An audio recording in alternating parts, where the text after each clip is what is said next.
Hello दोस्तों, स्वागत है आपका हमारे चैनल एडुकेशन प्लेटफॉर्म सेंटर पे। हमने घटना चक्र की एंशियंट हिस्ट्री की 6 टॉपिक को कवर करा दिया है। पाषाण काल, सैंधव सभ्यता एवं संस्कृति, वैदिक काल, बौद्ध धर्म, जैन धर्म, मौर्य साम्राज्य। ये सारे टॉपिक बहुत ज़्यादा इंपॉर्टेंट है हर एग्ज़ाम्स के लिए। वो 68 बीपीएससी हो, यूपीपीएससी हो, एमपीपीएससी हो, एसएससी हो या अदर कोई भी एग्ज़ाम्स हो। आज हम मौर्योत्तर काल को कवर करेंगे। चलिए शुरू करते हैं। निम्नलिखित में से किस हिंद यवन शासक ने सीसे के सिक्के जारी किए थे? स्ट्रैटो द्वितीय ने, स्ट्रैटो प्रथम ने, डेमेट्रियस ने या मिनांडर ने? तो ये स्ट्रैटो द्वितीय ने सिक्के जारी किए थे।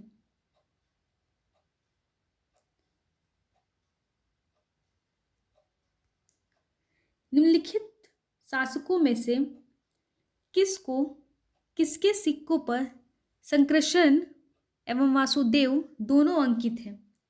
हुविस्क, कनिष्क, समुद्रगुप्त या अगाथोक्लीज? तो ये हुविस्क के संकर्षण और वासुदेव दोनों अंकित हैं हुविस्क के सिक्कों पर।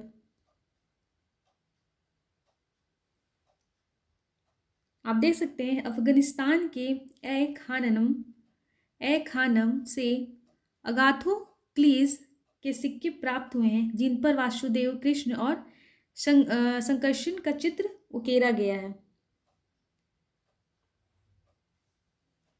निम्नलिखित में से कौन सा एक अन्य तीनों के समसामयिक नहीं थे? बिंबिसार, गौतम बुद्ध, मिलिंद या प्रसेनजीत?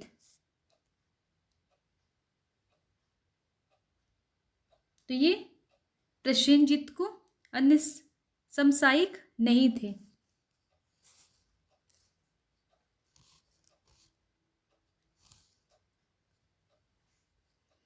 काव्य शैली का प्राचीनतम नमूना किसके अभिलेख में मिलता है? कठियावाड़ के, रुद्रदामन के, अशोक के, राजेंद्र प्रथम के? उपयुक्त में से कोई नहीं। तो ये कठियावाड़ के रुद्र दामन के नमूने काव्य शैली के प्राचीनतम नमूना इसके काव्यवाड़ के रुद्रदामन के अभिलेख से मिलते हैं। हम देख सकते हैं कि रुद्रदामन 130 से 150 ईस्वी का जूनागढ़ अभिलेख गुजरात में गिरनार पर्वत पर प्राप्त हुआ था। ब्राह्मणी लिपि में उत्कीर्ण संस्कृत भाषा में यह अभिलेख अब तक प्राप्त संस्कृत अभिलेखों में सर्वाधिक प्राचीन है। इस अभिलेख में संस्कृत काव्य शैली का प्राचीनतम नमूना प्राप्त हुआ है। किस अभिलेख में रुद्रदामन प्रथम की विभिन्न उपलब्धियां वर्णित है? जूनागढ़, भीतरी, नासिक या सांची? तो अभी हमने पढ़ा है जूनागढ़।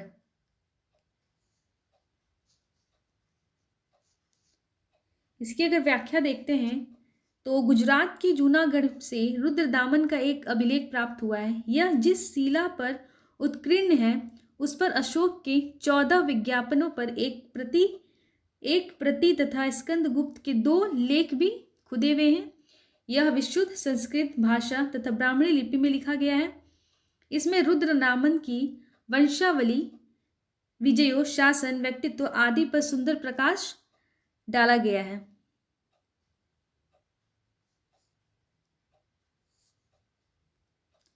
बिना बेगार के किसने सुदर्शन झील का जीर्णोद्धार कराया? चंद्रगुप्त मौर्य, बिंदुसार, अशोक, रुद्रदामन प्रथम? तो ये रुद्रदामन प्रथम ने कराया।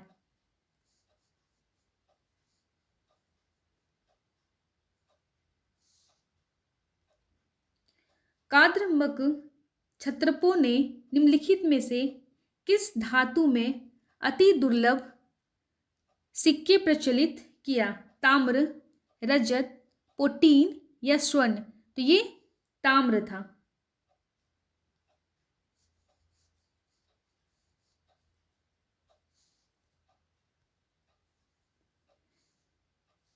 सूची 1 को सूची 2 से सम्मिलित कीजिए तथा नीचे दिए गए कूट से सही उत्तर चुनिए। ड्रमेटियस, पल्लव, रुद्रदामन, कुषाण, गोंडोफर्नीज, हिंदू यूनानी, विम शक। तो जो ड्रमेटियस था वो हिंदू यूनानी था, रुद्रदामन शक, गोंडोफर्नीज पल्लव, एवं जो था वो कुषाण। तो हमारा ऑप्शन सी है।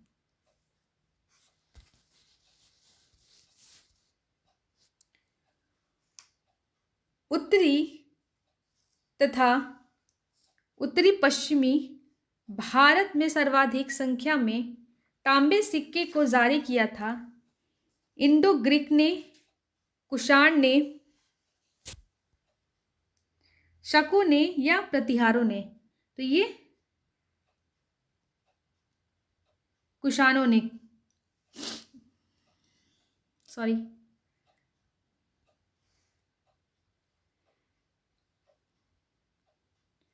प्राचीन भारत में निम्न में से किस एक ने नियमित रूप से सिक्के चलाए? सातवाहन, शक, कुषाण या पार्थियन। तो ये कुषाण ने सिक्के चलवाए।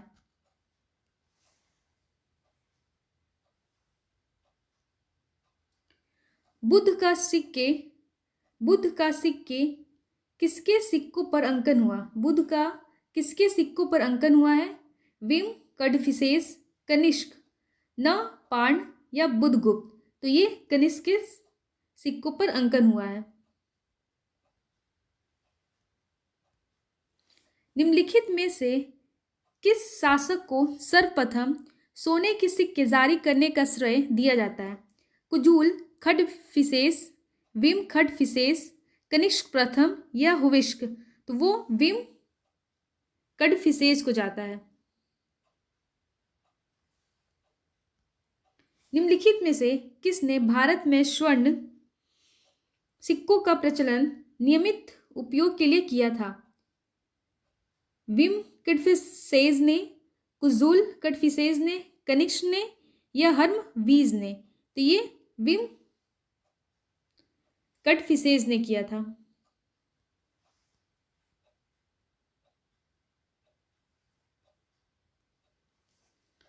इनमें से किसने सर्वप्रथम व्यापक पैमाने पर स्वर्ण मुद्रा का प्रचलन किया था?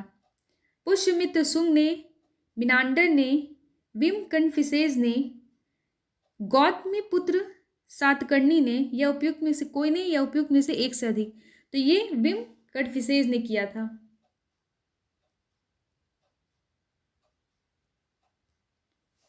यौधेय सिक्कों पर किस देवता का अंकन मिलता है? वासुदेव, मित्र, इंद्र या कार्तिकेय। तो ये कार्तिकेय देवता पर अंकन मिलता है।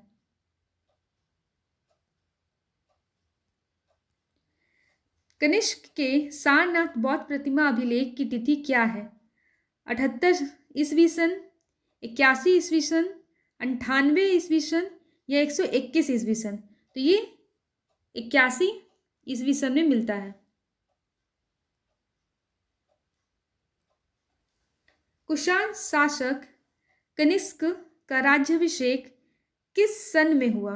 178 बीसी, 101 एडी, 58 बीसी या 78 एडी।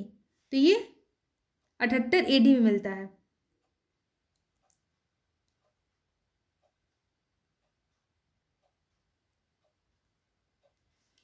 शक संवत कब प्रारंभ किया गया?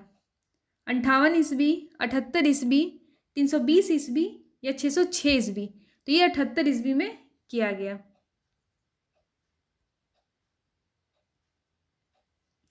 विक्रम एवं शक संवतों में कितना अंतर वर्षों में है? 57 वर्ष, 78 वर्ष, 135 वर्ष या 320 वर्ष। तो ये 135 वर्ष का अंतर मिलता है।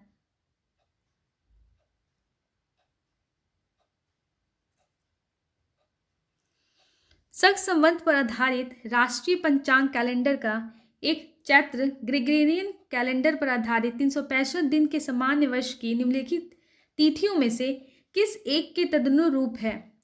22 मार्च अथवा 21 मार्च, 15 मई, 31 मार्च या 21 अप्रैल?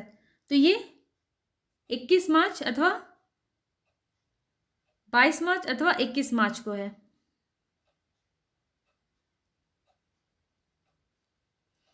विक्रम संवत कब से प्रारंभ हुआ? 78 ईस्वी, 57 ईस्वी, 72 ईस्वी या 56 ईस्वी? तो ये 57 ईस्वी से प्रारंभ हुआ।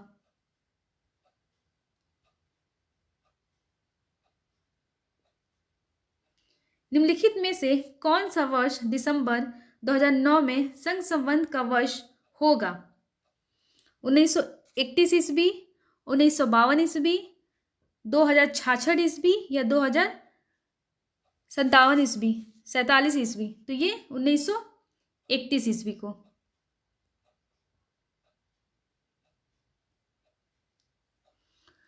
कनिष्क के समकालीन निम्नलिखित नामों का अध्ययन करें और निम्नांकित उत्तर कोड के अनुसार अपना उत्तर इंगित करें।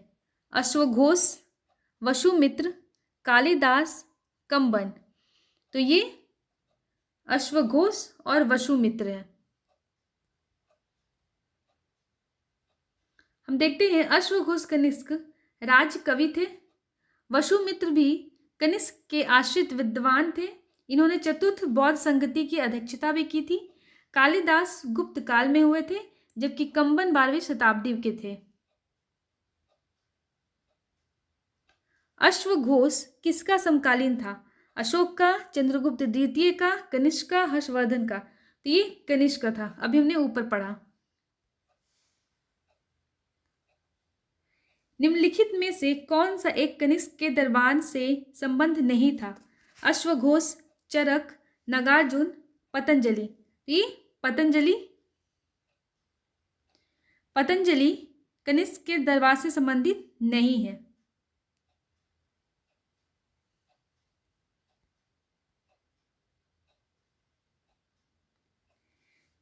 निम्नलिखित में से कौन कनिष्क प्रथम के दरबार में नहीं गया था?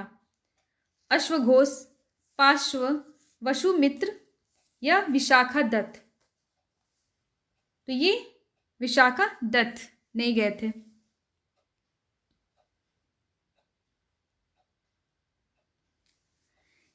निम्नलिखित नगरों में से किसका उल्लेख कनिष्क के रबतक अभिलेख में नहीं है?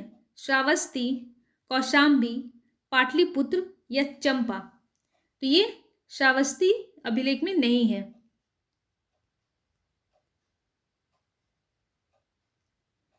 इनमें से किस आर्युवेदाचार्य ने तक्षशिला विश्वविद्यालय में शिक्षा प्राप्त की थी? सुश्रुत, वाग्भट ने, चरक या जीवक? तो ये चरक और जीवक दोनों ने किया था।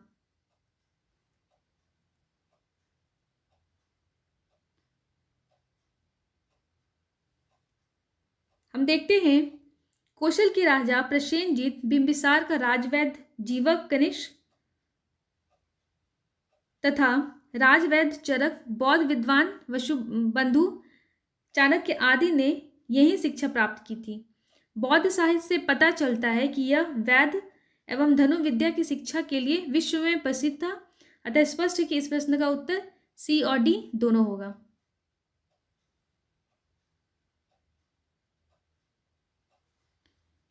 ये थोड़ा हल्का है लेकिन फिर भी पढ़ा जा सकता है।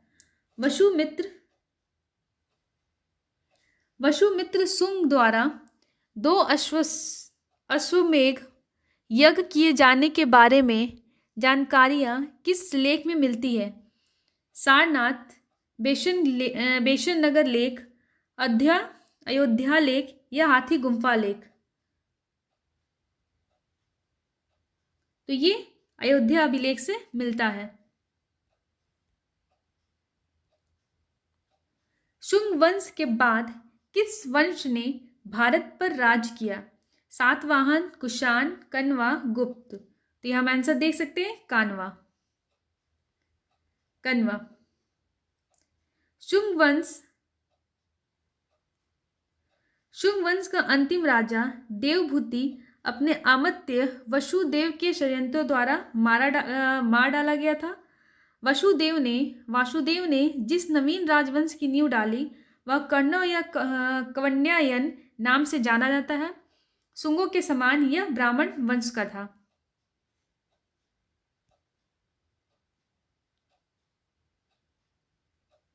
निम्नलिखित में से कौन सा शासक वर्ण व्यवस्था का रक्षक कहा जाता है? वसुमित्र शुंग, खारवेल, गौतमी पुत्र सातकर्णी, वासुदेव या समुद्रगुप्त?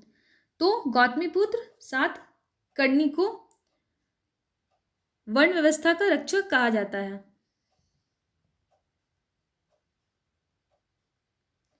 मौर्य के बाद दक्षिण भारत में सबसे प्रभावशाली राजा था सातवाहन, पल्लव, चोल, चालुक्य। तो ये सातवाहन थे।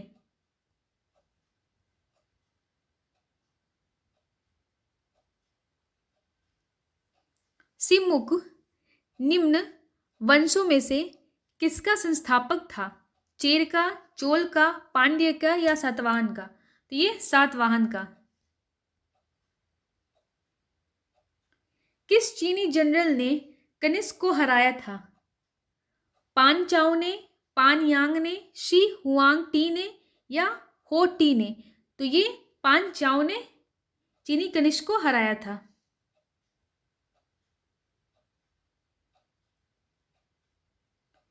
निम्न में से किस वंश के साम्राज्य की सीमाएं भारत के बाहर तक फैली थी? गुप्त वंश, मौर्य वंश, कुषाण वंश या उपयुक्त में से कोई नहीं? तो ये मौर्य वंश और कुषाण वंश दोनों भारत के बाहर तक फैली थी।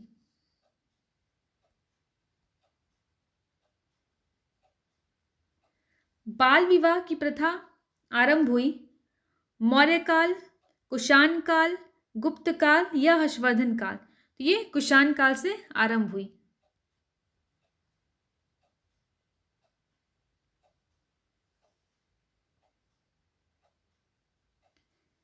निम्नलिखित युग्मों में से कौन सा एक सही सुमेलित है?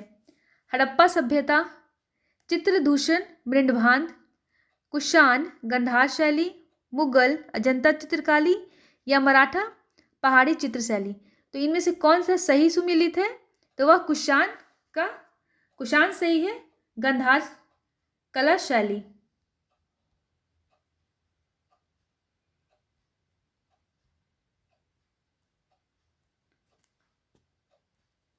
कला की गांधार शैली निम्न समय में फली फूली?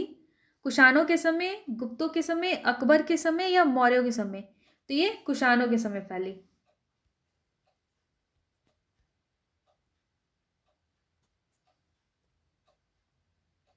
हमें इसमें से देखना है निम्नलिखित में से कौन सही सुमेलित नहीं है? कुषाण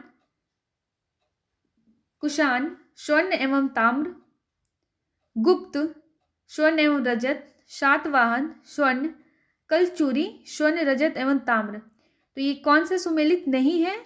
तो सातवाहन ये सुमेलित नहीं है।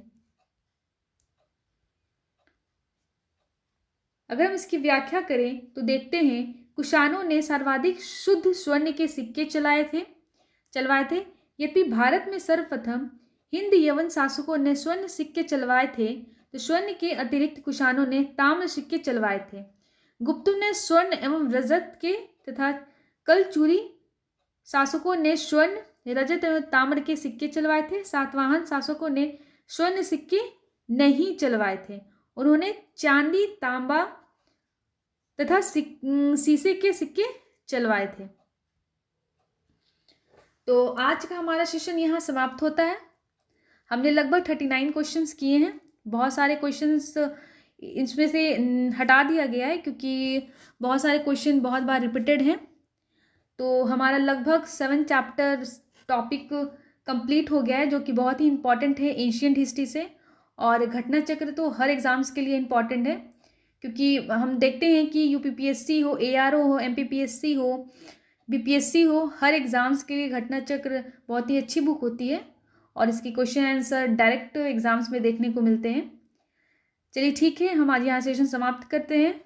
अगर आपको सेशन पसंद आया हो तो लाइक करें, शेयर करें, सब्सक्राइब करें।